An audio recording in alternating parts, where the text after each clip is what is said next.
এদিকে কলকাতা পুরসভা, কলকাতাতেও কিন্তু সতর্ক পুলিশ প্রশাসন থেকে কলকাতা পুরসভা কর্তৃপক্ষ, এবং সেখানে কন্ট্রোল রুম খোলা থেকে যাবতীয় যা ব্যবস্থা সমস্ত কিছুই গ্রহণ করা হয়েছে।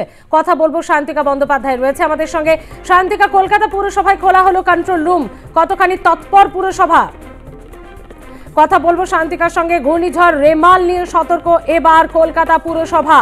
আজ রাত 11টা থেকে 1টার মধ্যে বাংলাদেশে আছড়ে পড়লেও এই রাজ্যেও তার বেশিরভাগ প্রভাব পড়বে, এবং যাতে ঘন্টায় হাওয়ার যে গতিবেগ 100 কিলোমিটারের কাছাকাছি থাকবে কলকাতায়। কথা বলবো, আমাদের সঙ্গে রয়েছে আমাদের প্রতিনিধি শান্তিকা। শান্তিকা, কলকাতা পুরসভা কতটা তৎপর? দেখো যদি কলকাতা পুরসভার পক্ষ থেকেও কিন্তু একাধিক সতর্কতা ইতিমধ্যেই নিয়ে ফেলা হয়েছে।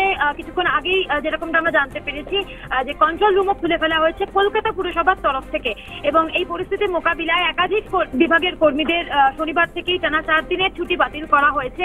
এর পাশাপাশি যেমন কন্ট্রোল রুম খোলা হয়েছে, তাছাড়াও কিন্তু নিষ্কাশন, কঠিন বর্জ্য ব্যবস্থাপনা, আলো, পার্ক এবং স্কোয়ার, রাস্তা, জল সরবরাহ ইত্যাদি বিভিন্ন বিভাগের কর্মচারীদের যে সমস্ত ছুটি বাতিল করা হয়েছে।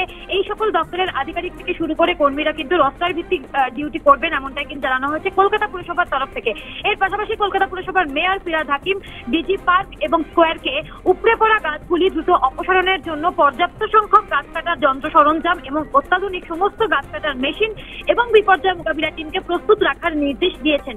এর পাশাপাশি মোমিনপুর, সেন্ট্রাল অ্যাভিনিউ, ঠনঠনিয়া, মালিকতলা ইত্যাদি জায়গায়, অর্থাৎ কলকাতায় জল জমে এমন জায়গাগুলিতে জমা জল দ্রুত সরিয়ে ফেলতে পাম্পিং স্টেশনগুলি পরিচালনা এবং বহনযোগ্য পাম্প স্থাপনের জন্য বিভাগীয় যে ডিজি তাকে নির্দেশ দিয়েছেন, এবং ডিজিকে তিনি অনুরোধ করেছেন সমস্ত ল্যাম্পপোস্টের যে ফিডার বক্স তা চেক করে রাখার জন্য। এর পাশাপাশি কিন্তু সিভিল ইঞ্জিনিয়ারিং বিভাগের সমস্ত কর্মীকে ছুটির দিনেও কাজ চালু রাখার কথা বলা হয়েছে। জল জমা সমস্যা রুখতে রাস্তা মেরামত ইতিমধ্যেই করে রেখেছে সড়ক বিভাগ।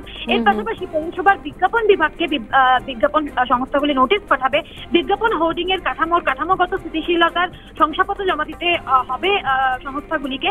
অর্থাৎ একেবারেই বোঝা যাচ্ছে যে কলকাতা পুরসভা কিন্তু ঘূর্ণিঝড় রেমালকে রুখতে এবং যতটা সম্ভব কম প্রভাব কলকাতা যাতে কম ক্ষতি হয় সে নিয়ে কিন্তু অত্যন্ত তৎপর। স্মৃতি, ধন্যবাদ শান্তিকা।